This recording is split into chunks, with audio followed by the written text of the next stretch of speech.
Bienvenue à vous tous à ce plateau spécial consacré à la crise au Niger et aussi à l'avènement du monde multipolaire. Vous le savez, le conflit en Ukraine, le conflit russo-ukrainien a exacerbé le rapport de force entre les puissances mondiales d'un côté et de l'autre côté, le BRICS, cet acronyme qui désigne les 5 pays développés ou émergents à le vent en poupe avec plusieurs demandes, notamment parmi lesquelles les pays africains. Quelle doit être justement la posture ou la position de la RDC face à tous ces enjeux mondiaux qui sont nouveaux? On en parle dans ce numéro avec 3 invités, mais pour l'heure, 2 sont déjà là. Le 3e va nous rejoindre. Je commence par vous, Aimé Boukassa. Merci beaucoup d'avoir accepté l'invitation de Télé 50 à participer à cette émission. Merci beaucoup. Merci beaucoup. Alors, vous êtes analyste politique, mais très intéressé par les questions de géopolitique nationale, mondiale également. Merci infiniment, en tout cas, une nouvelle fois. Alors, en face de vous, pour l'heure, Ben Bryant Mbouyi, libre penseur. Merci à vous également d'être là, Ben. Merci Gaëtan, merci de l'invitation. Alors, on est habitué à vous voir aussi sur le plateau de Télé 50. Tout comme Monsieur Aimé Boukassa aussi. Mais pour ce numéro spécialement, on va parler de cette crise qui concerne le monde. C'est pas encore une crise mondiale, mais très prochainement, elle va concerner le monde entier. Je retourne vers vous, Aimé Boukassa.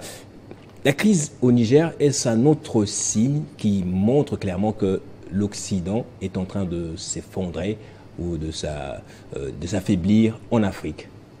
Bon, déjà, merci beaucoup pour l'invitation. Ouais.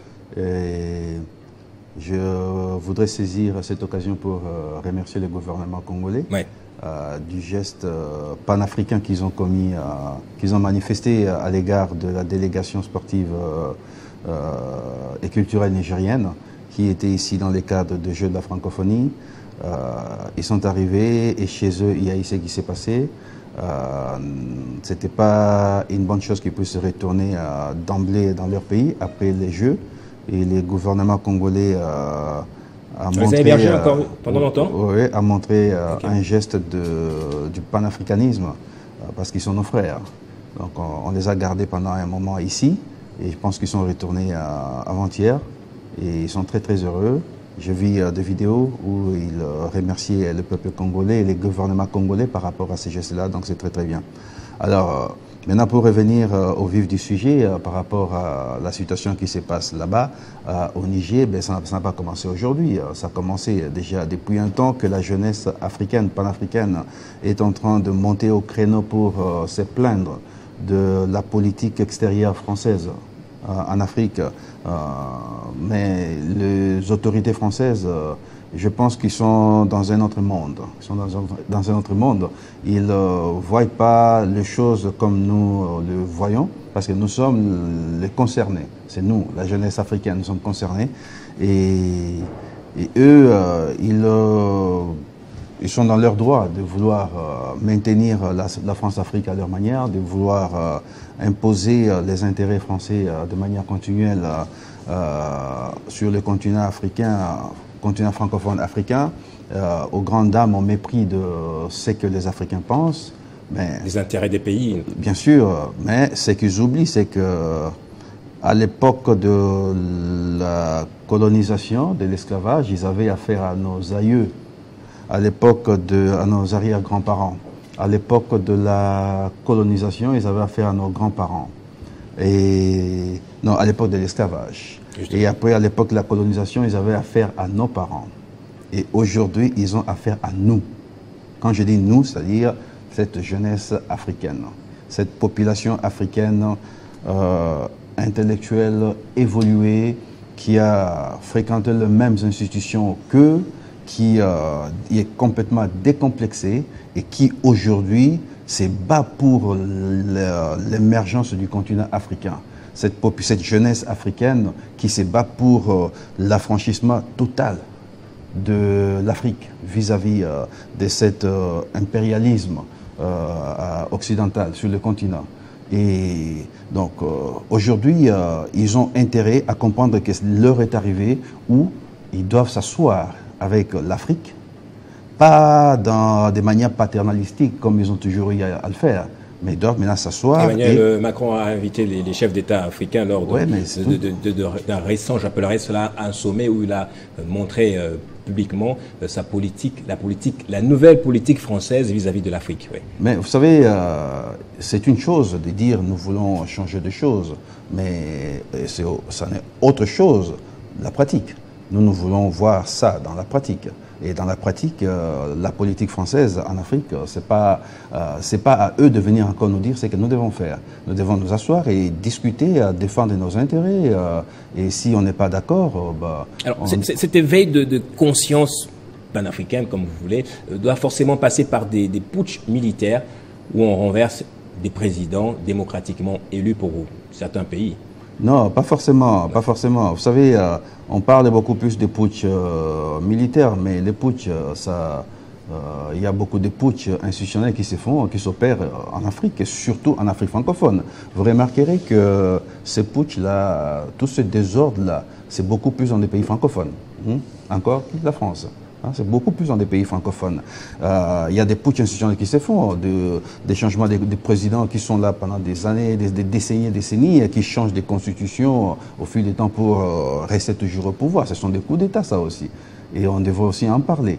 Alors, il ne faut pas... Écoutez, lorsque vous maintenez un peuple dans un coin, et vous l'asphyxiez là-bas, et un jour, ce peuple-là va se réveiller. Tu peux m'opprimer aujourd'hui, demain et après-demain, mais il arrivera un jour où je vais me soulever et je vais chercher à m'affranchir. Et c'est ce qui est en train d'arriver aujourd'hui en Afrique francophone. On n'encourage pas le coup d'État, mais on comprend pourquoi est-ce que dans certains pays, la population arrive à soutenir ces événements-là des coups d'État. Alors, Ben Bayant-Bouyi, pourquoi c'est seulement dans les pays francophones où l'on assiste à des coups d'État militaires ou des putschs? Mais je pense que la question, elle a été un peu répondue en partie par M. Aimé tout à l'heure. C'est que la politique étrangère de la France est un peu ambiguë quelque part. C'est-à-dire qu'ils peuvent vous vendre l'illusion de soutenir la population ou les populations, mais en réalité, c'est leurs intérêts qui comptent et simplement leurs intérêts. Je pense que l'Afrique francophone a la malchance, vraiment à la malchance d'avoir été proche de la France ou même sous tutelle internationale de la France. Parce que rendez-vous bien compte qu'un pays comme la République démocratique du Congo, nous n'avons pas été colonisés par la France, mais lorsqu'il y a par exemple de propositions, comment on appelle, de déclarations du Conseil de sécurité sur le Congo, c'est généralement la France qui propose. Et même la Belgique, notre métropole entre guillemets, n'est pas trop il ne s'y mêle pas trop. Il ne se mêle pas trop de la politique au fait de notre pays. Oui. Et donc il faut considérer que la France, avec sa politique étrangère, la France-Afrique, comme on va l'appeler comme ça de manière globale, elle a commencé comme ça à imposer un rythme, lequel rythme se résumait à une seule chose, c'est l'intérêt de la France d'abord. D'abord l'intérêt de la France, et l'intérêt de la France passait avant tout, avant la démocratie, avant le droit de l'homme, avant le minerai, avant le pétrole, tout ce que vous voulez, c'était d'abord les intérêts de la France. Et tout celui qui était apte à coopérer avec la France, il avait carte blanche du côté de la France et donc il pouvait faire tout ce qu'il voulait. C'est le cas de Omar Bongo par exemple, c'est le cas de clan Bongo. Le clan, voilà, il faut parler du clan. C'est le cas du Camerounais Biya, c'est le cas de Kadhafi à un moment. Voilà, c'est-à-dire que ça se passe comme ça. Et du coup, on peut mentir à une partie de la population pendant tout le temps. On peut mentir à tout le monde pendant un moment, mais on ne peut pas mentir à tout le monde pendant tout le temps. C'est-à-dire qu'au bout d'un moment, les gens finissent par prendre conscience. Au bout d'un moment, la population finit par se soulever. Mais malheureusement, vous savez, on n'accepte pas de vivre à genoux tout le temps. Et on se soulève au bout d'un moment. Et ça peut arriver qu'on se soulève même contre la démocratie telle que nous enseignée par les Occidentaux. Et donc c'est pour ça que l'Afrique francophone se révolte, mais avec ce coup d'État, parce que c'est probablement le seul moyen que nous avons, je vais dire nous avons de manière générale, je parle de l'Afrique francophone, c'est un peu le moyen qui est à notre disposition, parce que autrement nous aurons voulu avoir des élections qui et qui mettent à la tête de l'État, qui mettent au poste de responsabilité des personnes réellement élues, de personnes qui y ont l'intérêt du peuple à cœur. Et on serait bien, nous, heureux de vivre comme ça, avec une démocratie qui marche, mais on se rend bien compte que ce n'est pas toujours le cas. Et du coup, on se retourne un peu sur ce que nous avons à la main, quoi. Ce que nous avons sur la main, c'est-à-dire soutenir le putschiste quelquefois, et c'est pour s'affranchir. Est-ce que le coup d'État ou le renversement de la situation politique au Niger, c'est un soulèvement contre la France ou une reprise de la situation par un général qu'on voulait mettre de côté? Je pense en fait que c'est un engrenage. Je pense que c'est un engrenage. Je pense que c'est une suite logique de ce qui se passe au Burkina Faso, de ce qui se passe en République centrafricaine aussi, de ce qui se passe en Guinée juste à côté. Vous allez voir que toute la côte, au fait, autour du Niger, c'est 3 pays, la Guinée, le Burkina et un autre pays. C'est-à-dire que vous dites le Mali, voilà, avec Assimi Goïta. Vous voyez que c'est tout un bloc qui est en train de se former de ce côté-là, et c'est pour ça que bon nombre d'observateurs vont véritablement trouver que la Russie n'est pas étrangère à tout ce qui est en train de se passer. Le fait est que le cas du Niger me semble un peu complexe, parce que le président Bazoum était élu il n'y a pas très longtemps, et de mon point de vue, il était en train de mener le pays sous une sorte de gestion plutôt calme, parce que vous vous rendrez compte qu'il n'y a pas de... Il n'y a pas de grogne sociale assez importante au Niger, donc... c'est un pays très pauvre. C'est un pays pauvre, mais qui est riche, hein, bien évidemment, qui est riche, c'est pas pour rien en uranium. Et c'est pas pour rien que la France va mettre beaucoup d'énergie pour récupérer l'impérium, entre guillemets, pour récupérer un peu la mainmise, ou pour réavoir la mainmise. Mais je pense véritablement que le cas du Niger me semble un peu complexe. Mais... votre question, c'est tout le problème. Le problème, il faut le voir de manière globale. Il ne faut pas penser que c'est un cas isolé. Parce que l'Afrique, elle est en train de vouloir s'émanciper contre les Occidentaux. En tout cas, certains pays, certains peuples veulent s'émanciper.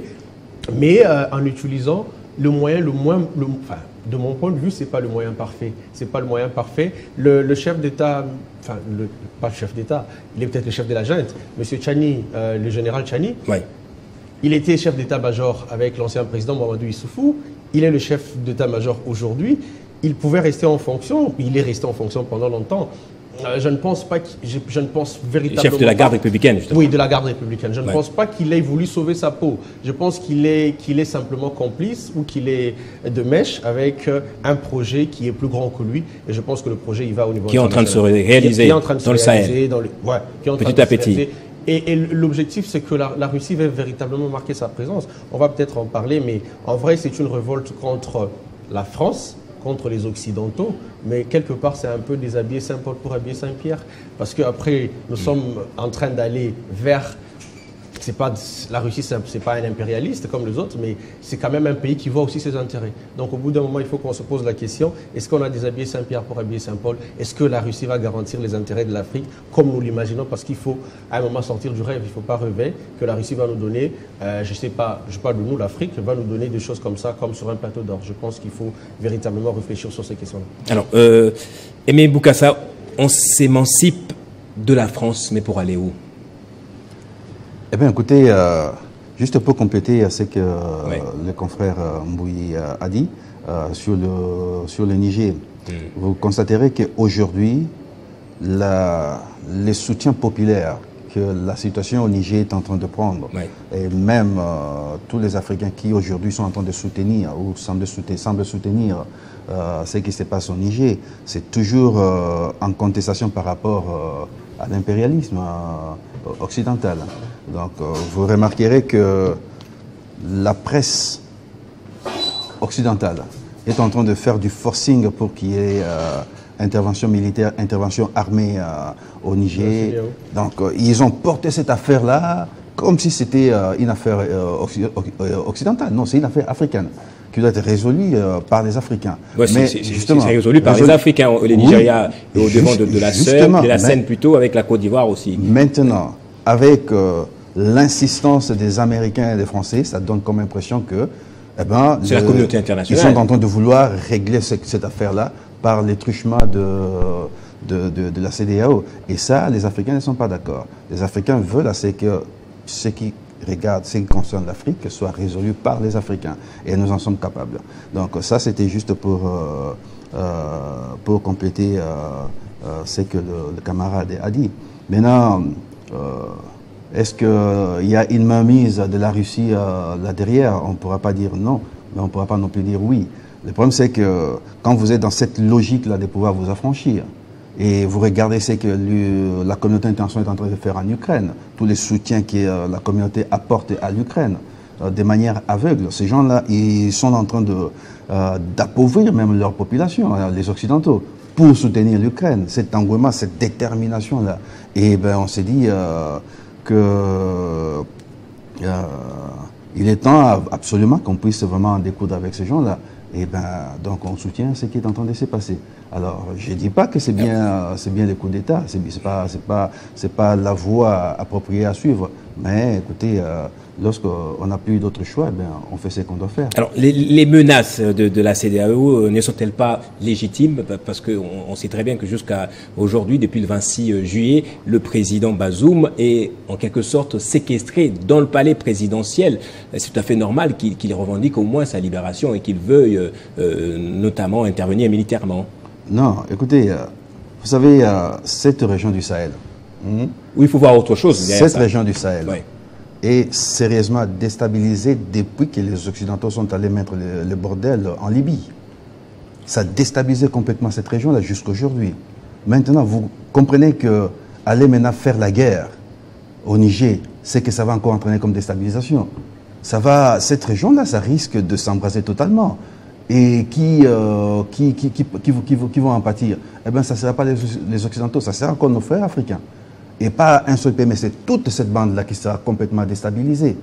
Vous imaginez, comprenez que ce n'est pas un seul pays dont on parle des 4 ou 5 pays qui vont aller attaquer un autre pays. Ces pays-là aussi sera soutenu par 4 ou 5 autres pays. Mais écoutez, ça c'est une affaire africaine.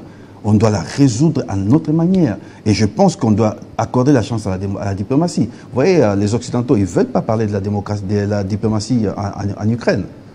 Ils parlent que d'aller fournir des armes, pas jamais de paix, pas de démocratie, pas de diplomatie. Et c'est ça qu'ils sont en train de vouloir faire aussi avec le cas du Niger. Ils poussent pour que la CEDEAO attaque, ils poussent pour que la guerre commence. Alors qu'il y a de notables africains qui sont là, des religieux, des chefs des clans et tout ça, qui s'impliquent pour que cette affaire-là ne puisse pas arriver aux armes. Donc, accordons la chance à cette médiation-là de nos sages, de nos petits rois, de nos chefs de clans, qui sont en train de s'impliquer pour trouver une solution à cette crise nigérienne. Mais on doit absolument tout faire pour ne pas permettre à ce que les Occidentaux viennent encore nous déstabiliser comme ils veulent le faire. Justement. Alors, on est rejoint par Olivier Sambaye, philosophe, axiologue. Merci beaucoup d'être là aussi, Olivier Sambaye. Merci beaucoup. Bienvenue à vous. Merci. Je vous prends directement avec une question. Vous maîtrisez très bien la situation, la crise au Niger. Est-ce que, d'après vous, c'est un signe de l'avènement d'un monde multipolaire? Si oui, par quel mécanisme ou moyen ce monde arrivera-t-il? Bon, je vais analyser les faits, mais autrement, Ouais. avec une autre façon d'analyser. Parce que ce que je vais présenter d'entrée de jeu, c'est qu'il y a 2 façons que la politique se présente. Ouais. Il y a la façon ésotérique et la façon exotérique. La façon exotérique, c'est la situation qu'on peut décrire, la situation qu'on peut analyser, les faits tels qu'ils se présentent. Ouais. Ça, c'est ce qui est mis à la disposition du public. Alors, il y a une autre façon, la façon ésotérique. Cachez un peu. Cachée. Donc, vous ne savez pas exactement ce qui est décidé par les superpuissances, entre guillemets, qui guident l'action, qui donnent des ordres. Mais vous verrez juste les actions. Alors, si nous analysons de façon exotérique, nous allons condamner les coups d'État. Parce que nous assistons à une série de coups d'État, État par État. Nous allons condamner pour dire que non, ce n'est pas une bonne façon de faire, ce n'est pas démocratique, c'est anti-civique, c'est incivique. On va attribuer toutes sortes de qualifications à ces genres d'actions.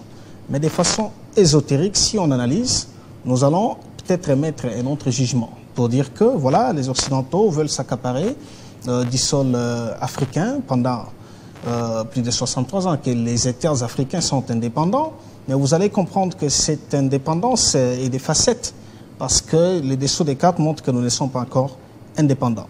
Ils sont très forts en manipulation des concepts pour dominer toujours la population africaine. Ils ont parlé il y a quelques décennies de la mondialisation, alors que c'était une autre façon de mater les nations africaines. Ils ont parlé des démocraties vers les années 90 au début. C'était une autre façon de coloniser les Africains. Donc du coup, ce qui se passe au Niger, il faut analyser deux facettes. Donc si on prend les côtés ésotériques de la politique, nous allons appuyer ce qui se passe parce que ceux qui se maintiennent au pouvoir, ils cherchent juste à satisfaire les intérêts des Occidentaux. Donc ils font la politique pour eux-mêmes et non pour la population. Parce que je rejoins, quand même on parle du Niger, mais j'ai beaucoup apprécié ce que Ibrahim Traoré a déclaré récemment quand la France a annoncé la suspension de l'aide. Il a été clair pour dire 63 ans, l'aide n'a pas aidé à développer. Mais comment est-ce qu'on pourrait réclamer encore cette aide quand même que 63 ans, ça n'a pas aidé à développer? Donc on va se mettre au travail pour qu'on soit nous-mêmes, qu'on se prenne en charge. Donc il y a une façon de comprendre les choses sous des angles pour comprendre que ce qui se passe, c'est un nouveau vent au sein des nations africaines qui ne veulent plus être sous les jougs de l'impérialisme occidental, mais ils sont en quête d'une certaine liberté. Fort malheureusement, jusqu'alors, ce n'est pas encore bien cadré. Parce que comme il venait de le dire tout à l'heure, il faut qu'on fasse... Monsieur Meboukassa qui venait de le dire, il faut qu'on fasse la fédération des forces. Il y a la force scientifique surtout, parce que je martèle sur ça, la force scientifique, il y a la force spirituelle. Nos sages, les chefs, parce que les pouvoirs coutumiers dans tous les États africains, on reconnaît les pouvoirs coutumiers, on reconnaît les ancêtres.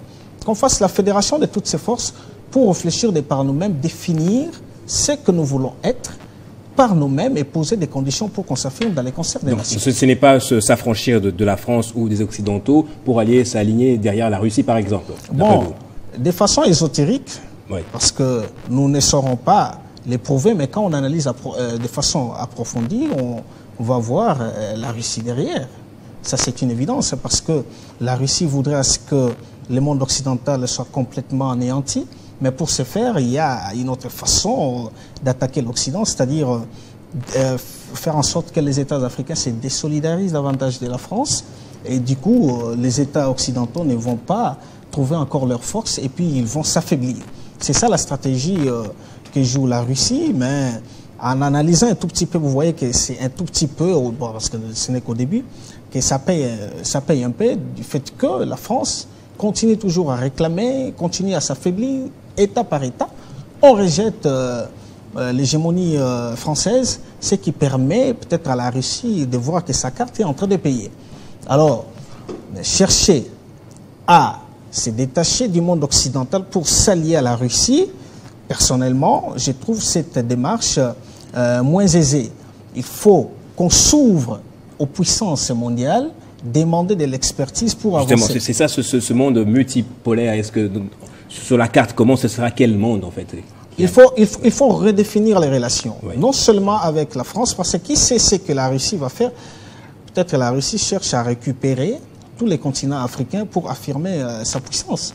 Parce que ce n'est pas pour rien que la Russie recourt vers l'Afrique. Ce n'est pas pour rien.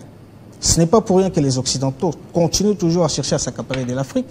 Ce n'est pas pour rien que la Chine, il y a aussi Chine-Afrique, Russie-Afrique, France-Afrique, etc., États-Unis-Afrique, tout le monde recourt à l'Afrique. Mais l'Africain reste comme ça et veut à ce qu'il soit toujours brimé, qu'il soit toujours maté. Mais jusqu'à quand il y aura l'éveil africain pour qu'on puisse nous-mêmes aussi nous affirmer, afin de définir exactement ce que nous voulons être, plutôt que les autres viennent définir notre Et Meboukassa, vous avez une réaction rapidement là, oui, rapidement. Oui, je voulais parler de quelque chose. Rapidement. Il a touché aussi à cela. Oui. Moi, je trouve que l'impérialisme, les Occidentaux, ils continuent toujours à nous prendre pour des bébés. Hein, le paternalisme, ils continuent toujours à vouloir les manifester. Parce que les discours tels que les Africains cherchent à rompre avec la France pour aller s'allier avec la Russie, pour aller s'allier avec les Américains, les Chinois et tout ça. Mais nous sommes libres. Mais cette liberté-là, nous ne l'avons pas encore. Nous cherchons maintenant à vivre maintenant cette liberté-là et à l'exprimer de manière à ce que nous soyons à mesure de faire nos choix. Nous sommes souverains comme peuple africain, nous sommes souverains. Si on veut être avec les Russes, eh ben nous avons ce choix-là. Aujourd'hui, si tu veux, il y a 3-4 portes, tu prends la porte que tu veux.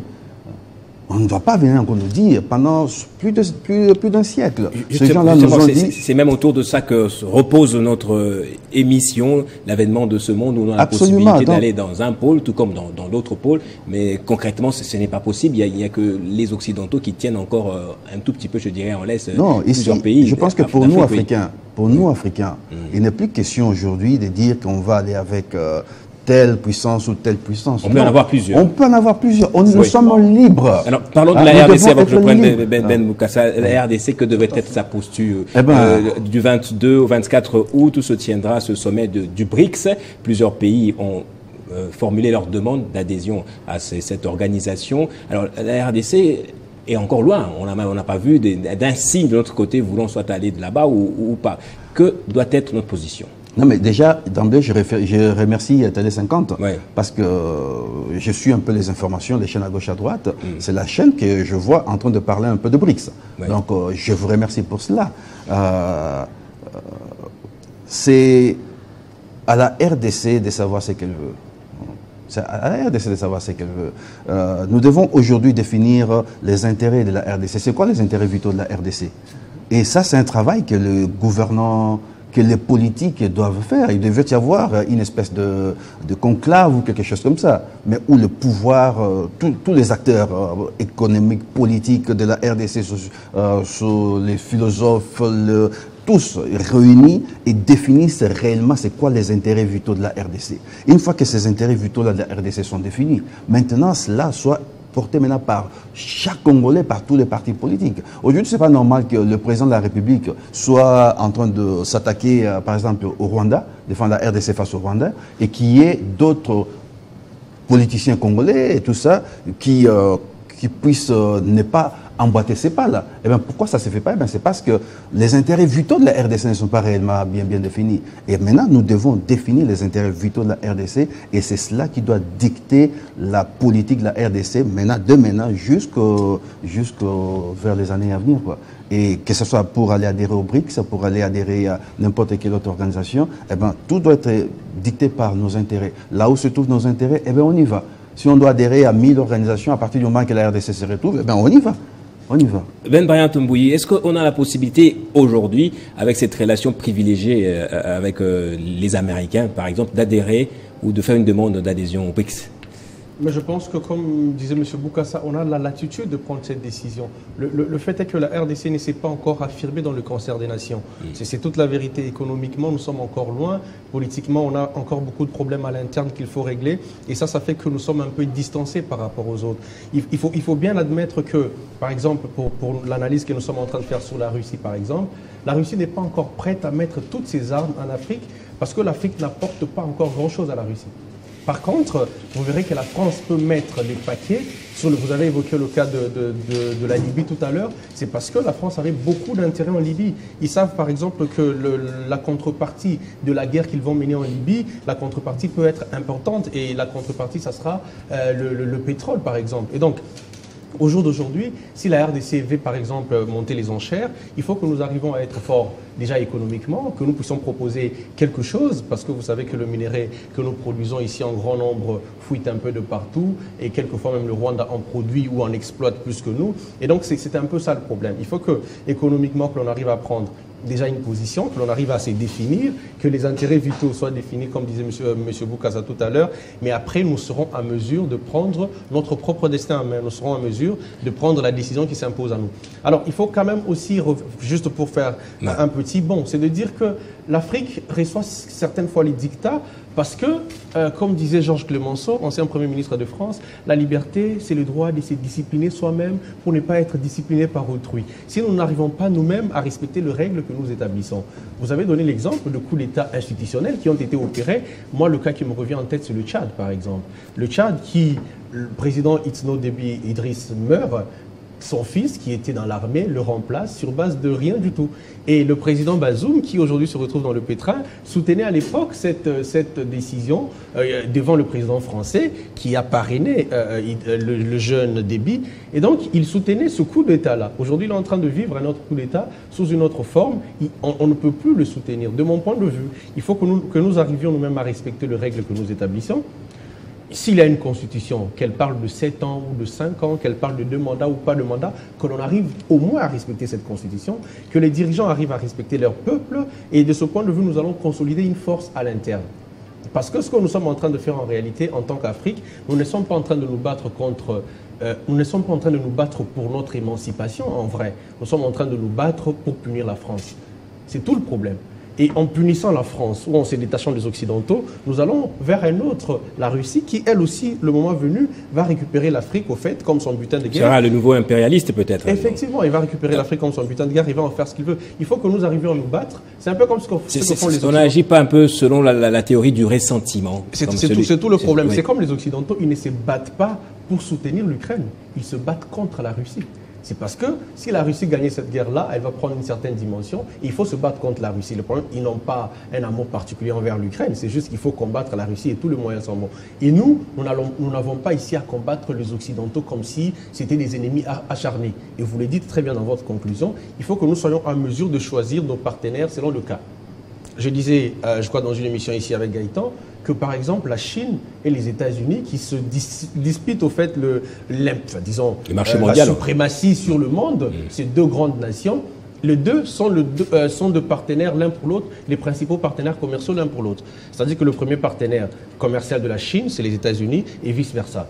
Alors que sur le plan de l'armement, par exemple, ils sont dans une concurrence qui atteint des proportions assez incontrôlées. Donc il faut que l'Afrique, comme vous le disiez si bien, que nous soyons en mesure de choisir. Le BRICS, par exemple, déjà économiquement, il faut qu'on arrive à entrer dans l'arène, c'est-à-dire que nous ayons une économie qui nous permette de rentrer dans l'arène. Et à partir de ce moment-là que nous choisissons qui est notre partenaire commercial, qui est notre partenaire en armement, par exemple, un peu comme ce que fait la Turquie en ce moment. Mais s'il faut attendre qu'économiquement nous soyons stables, ça prendra du temps. Pourtant, potentiellement, on a beaucoup à offrir, non ? Je ne pense pas. Enfin, ça prendra du temps, mais moi j'ai l'exemple un peu de ce qu'on appelle le pays qu'on appelle les tigres. Vous voyez, ce pays qui, en moins de 20 ans, enfin 20 ans, prenant le minimum de 20 ans, ils ont fait un grand bond économique. Nous pouvons le faire, mais en attendant, il faut que l'on fasse aussi des choix efficients. Le choix efficient, c'est de dire, pour l'instant, notre plus grand partenaire économique, c'est la Chine. Nous allons vers la Chine et nous avons un partenariat gagnant-gagnant.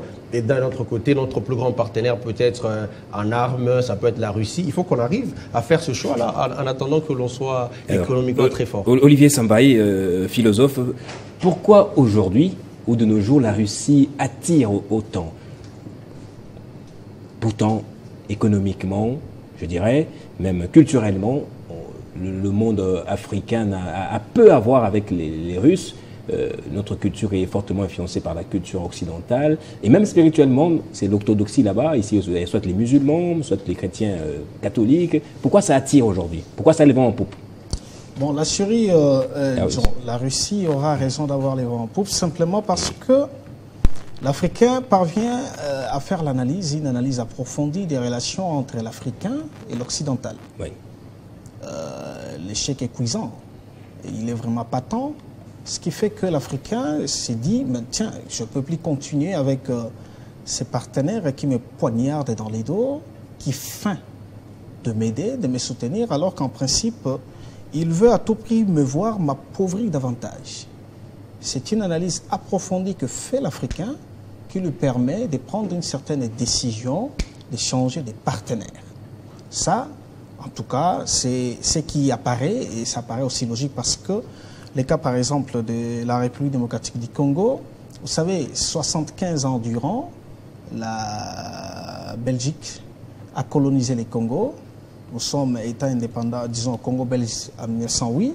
jusqu'en 1960, État indépendant du Congo, de 1985 à 1908, vous allez comprendre que 75 ans durant, le Congo a été colonisé.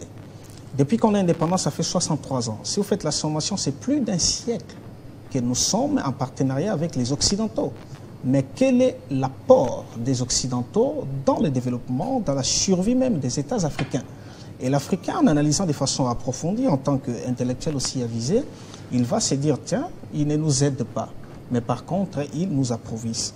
C'est ainsi que lorsqu'un autre partenaire se présente avec un autre discours qui manifeste la volonté de vouloir aider, mais si on analyse de façon approfondie, le discours de la Russie n'est pas différent du discours occidental d'il y a 5 décennies passées. Nous allons vous aider. Il y a même des programmes mis en place d'aide. USAID, UK, l'Union de l'aide de United Kingdom. Okay. Vous comprenez? Donc, il y a des aides comme ça, on croit en ça, on croyait en ça, que voilà, avec cette aide, ça va nous aider à nous émanciper, à nous développer davantage. Mais force a été de constater qu'au fil du temps, ça n'a pas été le développement tant attendu. Alors, qu'est-ce qui pourrait nous donner à croire que la Russie va vraiment nous aider? Alors, ce sont juste des discours. Il faut faire très attention lorsqu'on fait la politique. Le problème africain est lequel? Parce qu'il faut qu'on touche la racine du problème. N'analysons pas seulement les branches. Les branches, on peut couper, ça va pousser. Mais il faut toucher la racine pour déraciner ce qui apparaît comme écueil, comme problème. Le problème africain, c'est un problème purement subjectif. C'est le subjectivisme qui domine sur l'objectivité. C'est le ressentiment alors, c'est ça? Ça rejoint. Une petite haine, vengeance, non?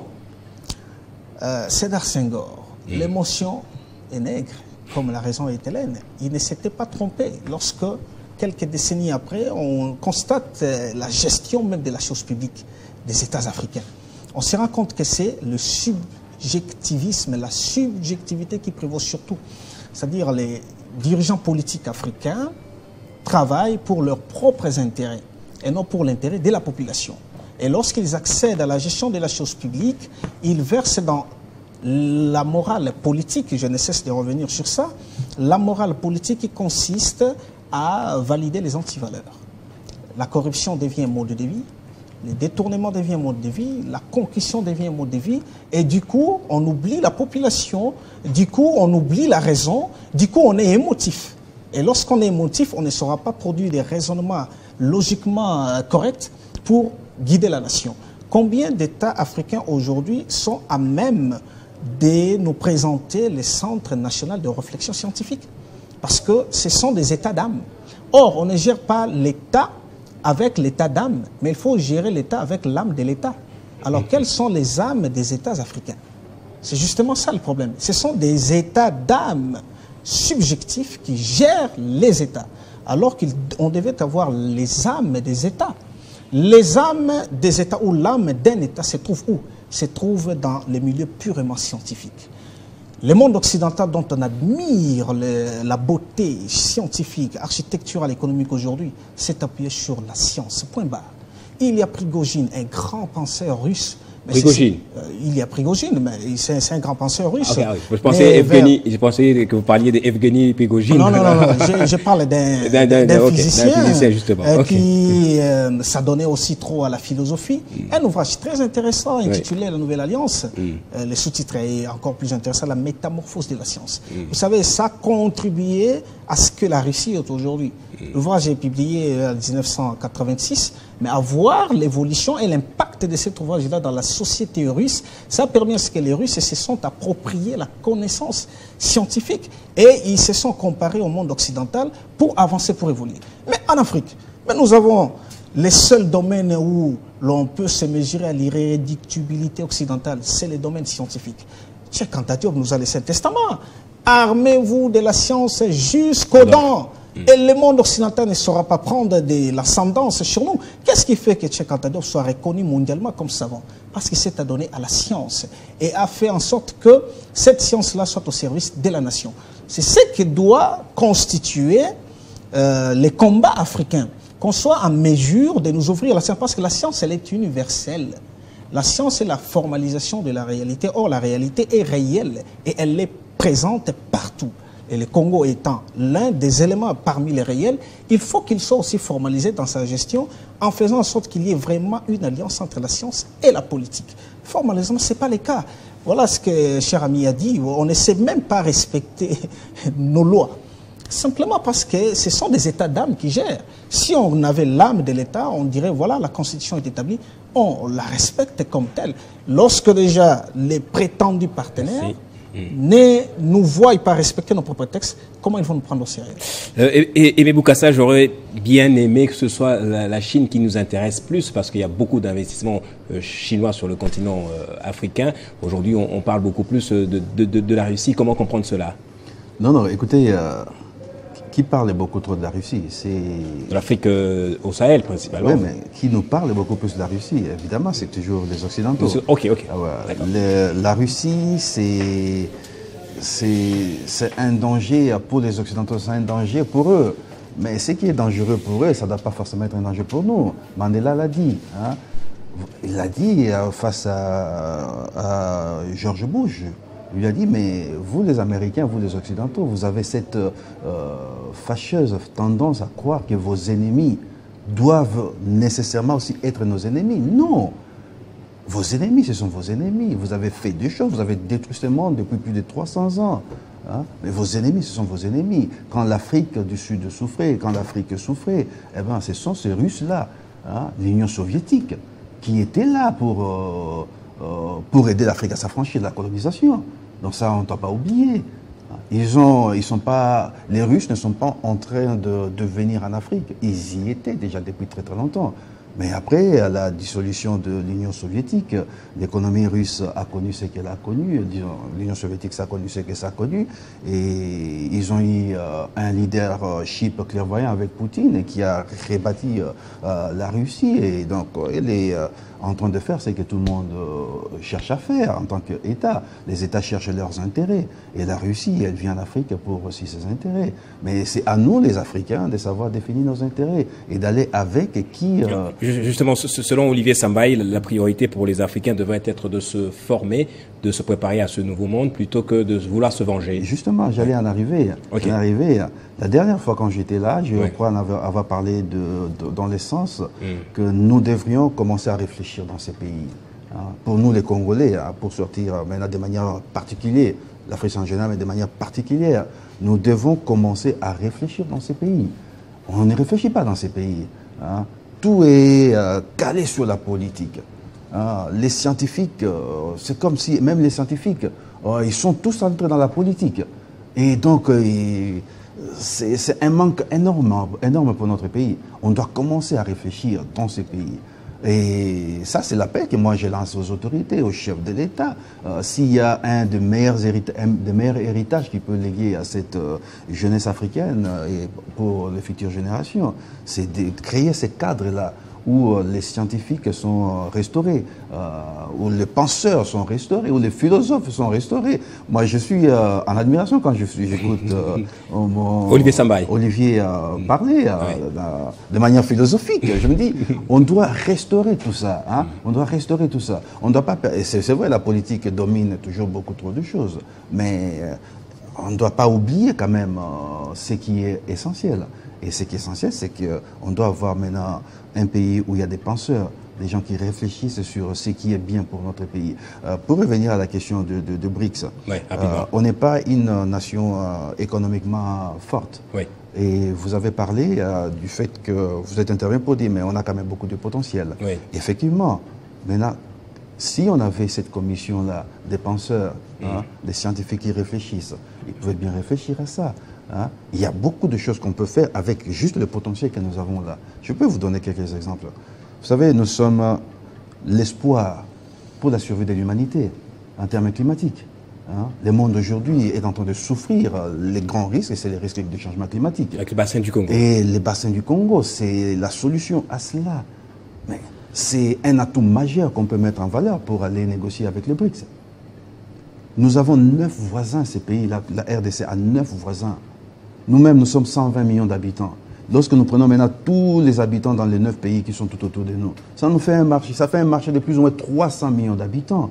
Et pour tout investisseur au travers le monde, mais c'est un atout majeur. Mais capitalisons cela, on peut capitaliser sur cela pour aller négocier avec les BRICS. Aujourd'hui, on parle de la transition énergétique avec les batteries et toutes ces choses-là, mais une bonne partie des matières stratégiques qui seront nécessaires pour l'économie d'aujourd'hui et de demain, mais ça se retrouve chez nous ici au Congo. Mais capitalisons cela, utilisons cela pour aller négocier avec les BRICS. Donc il y a des choses que nous pouvons faire sans pour autant être une économie florissante. Mais déjà avec les potentiels que nous avons là, on peut bien fignoler des stratégies et aller négocier avec les BRICS et nous retrouver là. Parce qu'aujourd'hui, il est question que la RDC commence à se retrouver là où les grandes décisions politiques, économiques du monde sont en train d'être prises. Que la RDC se retrouve. Et c'est comme ça que demain, on se retrouvera avec un pays meilleur qu'on pourra léguer aux enfants. Ben Bariante-Mbouyi, je repose encore cette question une nouvelle fois. Est-ce que la politique extérieure que mène Tshisekedi actuellement nous prépare justement à nous positionner dans ce nouveau monde qui se dessine, ou c'est la politique intérieure qui a une certaine primauté et nous empêche de voir la réalité à l'extérieur? Mais pour répondre de manière directe à cette question, je dirais que depuis que le président Tshisekedi est aux affaires, on le voit un peu plus ouvert sur le monde. On l'a vu faire du pèlerinage un peu partout.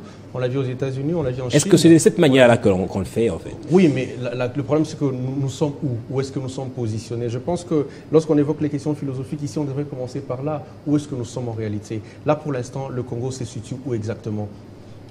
En tout cas, dans le concert des nations, on est où? Qu'est-ce que l'on représente dans le concert des nations? Nous sommes, entre guillemets, un pays à bâtir ou à rebâtir, si vous voulez. C'est-à-dire qu'il faut repartir des zéros, il faut repartir de la jeunesse de ce pays. Et donc, je me dis, je ne sais pas si j'étais à la place de Tshisekedi, comment j'aurais fait, parce qu'on commence par quoi exactement? D'abord, il faut commencer par repérer où nous nous trouvons. Par réfléchir, oui. Par réfléchir, il faut que nous nous retrouvons. Et je pense que le périple qu'il a pris, je veux dire, le bâton de pèlerin qu'il prend, qu'il a mené en Turquie, en Chine, un peu partout, je me dis que c'est peut-être le moyen, c'est peut-être la voie, c'est peut-être de cette manière-là que nous allons découvrir c'est qui notre véritable ami en termes d'intérêt d'État, comme vous dites. C'est qui le partenaire le plus fiable, vers qui nous devons nous tourner. Je l'ai vu en Allemagne, je l'ai vu en France, je l'ai vu un peu partout. Voilà, le dernier voyage en Chine a été porteur d'espoir. Alors attendons voir un peu ce que ça va donner et espérons que, je pense que c'est très important, que l'on se rende compte d'abord que si nous n'arrivons pas à régler le gros de problèmes que nous avons à l'interne, nous ne pouvons pas nous affirmer au niveau international. Et ça, c'est très important parce que nous sommes un pays fragilisé. C'est un géant au pied d'argile, tout le monde le sait. Et de cette manière-là, on ne peut pas, nos partenaires ne. Mais on est fragilisé par l'extérieur aussi. Hein. Oui, mais c'est pour ça que je dis toujours qu'il faut choisir le partenaire fiable. Vous posez la question pourquoi on parle plus de la Russie que de la Chine? Parce que la Russie est un partenaire stratégique et il est plutôt sécuritaire. Regardez, les partenariats avec la Russie, ça porte plus sur les armes. Un tout petit peu, ils peuvent nous vendre un peu l'illusion de l'agriculture, mais ça se limite généralement à ça. Avec tous les pays africains, c'est plutôt sécuritaire. C'est plutôt les armes, plutôt je vais vous aider avec. Mais la Chine, c'est plutôt investissement économique. C'est plutôt l'économie qui est mise en avant. Et maintenant, il se fait qu'actuellement, les enjeux de beaucoup de pays africains, c'est plus la sécurité. C'est l'enjeu actuel, vous savez, nous, RDC, agressés depuis 2 années par le Rwanda à côté, l'enjeu c'est aussi la sécurité. Et donc quelquefois... Oui, avec le djihadisme, Al-Qaïda et ses ramifications. C'est tout le problème. C'est pour ça que, vu que l'enjeu actuel c'est beaucoup plus la sécurité, les gens mettent un peu un regard particulier sur la Russie, mais en réalité il y a beaucoup de partenariats. Il y aura bientôt un centre commercial qui est sorti des terres ici, centre commercial, centre financier. Le centre financier qui est sorti des terres avec un partenariat assez efficace, c'est la Turquie. On n'en parle pas assez. Parce que ça ne parle pas des armes. Si ça parlait des armes, vous verrez les Occidentaux se lever pour crier un peu sur tout le toit. Moi, je pense que on parle d'un monde multilatéral. Il faut qu'on arrive à bénéficier de ce multilatéralisme-là. Est-ce que la Belgique peut nous aider? Dans quel domaine? On prend. Est-ce que les États-Unis peuvent nous aider? Dans quel domaine? On prend. Est-ce que la Chine peut nous aider? Dans quel domaine? On prend. Est-ce que le BRICS peut nous aider? Dans quel domaine? On prend. C'est comme ça que l'on arrive au fait à tirer un peu tous les avantages de ce que nous... Parce que la RDC, qu'on se le dise, c'est la poule aux œufs d'or. Aux œufs d'or, j'allais dire. Nous avons les œufs d'or et tout le monde vient pour puiser chez nous. Et donc, nous devons en retour bénéficier de cette attraction que le sous-sol congolais a sur le monde. Et je pense que c'est important de ne pas se voilà, de ne pas se positionner, hein, si vous voulez. Moi, c'est mon point de vue. Je choisirais bien de rester multilatéral. C'est-à-dire que de prendre tous les partenariats qui sont efficaces. Et ça fait partie de la réflexion de philosophes comme Olivier. Ça fait partie de, voilà, qu'on réfléchisse, qu'on s'identifie, qu'on se positionne et que l'on sache où est-ce que nous pouvons tirer de bénéfices de part et d'autre. Moi, je pense qu'un grand pays comme la RDC, nous ne pouvons pas être soit dans le bloc occidental, soit dans le bloc oriental. On ne peut pas. Nous devons rester là où on nous cherche, là où on nous veut et là où nous sommes respectés et là où nous avons le plus à apporter. Je pense que c'est ce que nous avons à faire. Est-ce qu'on peut dire qu'on est revenu à ce paysage mondial-là de deux blocs où plusieurs autres blocs peuvent se créer? Clairement, non. Mais je pense qu'aujourd'hui, il faut être réaliste. Il faut être réaliste aujourd'hui. Vous avez un peu le bloc de la Chine, la Russie qui se crée et qui ont de partenaires tacites, un peu comme la Corée du Sud, par exemple. Tous ces gens-là qui sont prêts. Lorsque véritablement ça va éclater, vous verrez qu'il y aura des gens qui vont clairement se ranger derrière la Chine, la Russie, et d'autres qui vont se ranger derrière l'OTAN, les États-Unis notamment. Mais je pense par contre qu'il y a un pays dans tout ça qui m'inspire beaucoup, c'est la Turquie, qui est géographiquement assez proche de l'Europe, oui. mais aussi qui coopère bien avec la Russie jusque-là. La Turquie arrive et le monde très arabe bien. un peu. Oui, mais qui arrive très bien à jongler au fait entre les deux. Vous voyez qu'avec cette guerre russo-ukrainienne, la Turquie s'est très bien positionnée. Elle n'a presque pas pris position. Quelquefois, elle a joué un peu le tango avec les deux, mais vous voyez qu'ils ne se sont pas positionnés clairement et ils bénéficient un peu des avantages de deux bords. Nous sommes l'Afrique, nous sommes très loin de ce qui se passe en Ukraine. Nous ne pouvons pas rééditer la mauvaise expérience de 40-45, nous sommes allés pour une guerre qui ne nous concernait pas. Nous ne pouvons pas, au jour d'aujourd'hui, s'il y a une guerre qui vient de toquer à nos portes, c'est à nous de nous battre en Afrique, mais nous n'irons pas nous battre pour l'Ukraine. Et c'est pour ça que j'ai condamné, au fait, les États africains qui ont condamné, par une déclaration, qui ont condamné la Russie à l'époque, alors que la Russie, plusieurs fois, vote au Conseil de sécurité, vote pour la RDC, en faveur de la RDC. Justement. Alors, Olivier Sambaye, Ben Bryant a dit que le chef de l'État, tout au début, a fait un peu le tour du monde, justement, pour remettre le pays dans l'orbite mondiale, je dirais. Est-ce que c'est par là que ça devait commencer? Comme je reviens sur ce que j'ai dit tantôt, c'est la subjectivité qui est dominante dans la gestion de la chose publique dans la plupart des États africains. Comment avez-vous jugé tous ces voyages? Comment vous les avez jugés? Le problème, non, ça peut se justifier parce qu'il cherche, c'est les managements, vous comprenez? Il est comme les managers qui cherchent à attirer des investisseurs, des partenaires pour booster l'économie de son entreprise. Si je réfléchirais en management, il serait comme les patrons de l'entreprise qui cherchent à amener des partenaires pour offrir un service de qualité à la clientèle. Ça peut se justifier, aller à gauche, aller à droite, affirmer la stabilité de son État pour attirer davantage les investisseurs. Okay. Ça peut se justifier. Mais on ne doit pas beaucoup plus s'attarder là. La finalité de tout ce que l'on peut poser comme acte, c'est le développement. Mais pour mieux se développer, il vaut mieux s'ouvrir aux autres tout en restant soi-même. Nous voulons nous ouvrir aux BRICS. La Russie fait partie des BRICS et le monde occidental. Parce qu'il y a deux pôles, BRICS et puis le monde occidental, l'Union européenne, les États-Unis d'Amérique, ça forme le monde occidental. On veut s'ouvrir à eux. Mais est-ce que nous sommes d'abord pour qu'on reste soi-même? C'est ça la question qu'on doit se poser. Alors, quel est le courant politique dominant en Afrique? Est-ce qu'on a même formalisé? C'est quoi les courants politiques? Regardons seulement nous-mêmes ici au Congo. Bon, je ne sais pas ce qui se passe. Vous avez les partis politiques à même idéologie, à même courant de pensée, mais qui ne marchent pas ensemble, qui s'affrontent. Comment expliquer ça? C'est quoi les courants politiques dominants? Nous n'en avons pas. On navigue à vue. Nous n'avons pas une logique prospective clairement définie. Quel est le plan du développement du Congo dans 10 ans? Qu'est-ce qu'on doit faire? Parce que la scientifisation de l'action politique voudrait que l'on fasse une sorte d'épistémologie. L'épistémologie des affaires politiques, qui consisterait à identifier les problèmes, définir les méthodes et techniques pour atteindre les objectifs. quels sont les problèmes congolais, les problèmes africains, et sur base de quoi on travaille pour qu'on atteigne les objectifs qui seraient le développement intégral et durable.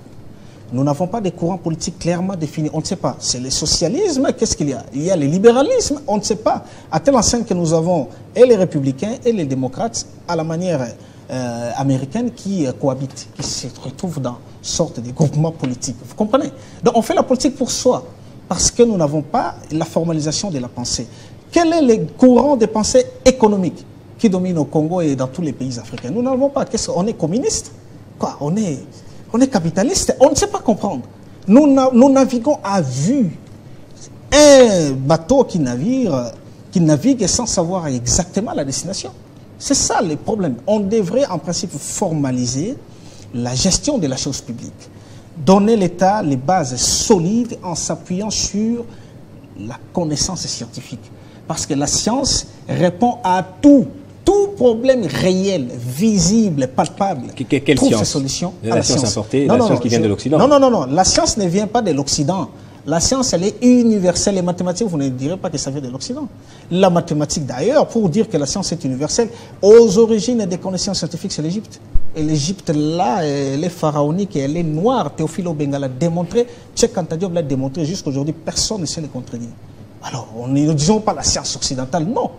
La science, elle est universelle. Ouvrons-nous à la science, formalisons la gestion de la chose publique en dotant des bases solides pour l'agir politique efficace. Je vous remercie vous tous en tout cas pour cet échange. Je l'avais voulu en tout cas libre et clair, élégant. C'était le cas. Merci Aimé Boukassa, analyste politique, d'avoir participé à cet échange en tout cas. Merci. Merci à vous également Olivier Sambaï, philosophe, coordonnateur du cercle axiologique en RDC. Merci beaucoup. Et finalement, je termine par vous, Ben Bryant Tombouyi, libre-penseur, politicien aussi, analyste politique. Merci à vous. Merci beaucoup. Alors, merci à vous également, madame, messieurs, d'avoir suivi ce numéro. Peut-être c'est les débuts d'un nouveau format au cours duquel nous échangerons des questions qui touchent à la politique africaine, voire mondiale. On ne sait pas, peut-être. Voilà. Merci d'avoir suivi ce numéro. On se retrouve soit dans version croisée ou dans d'autres émissions.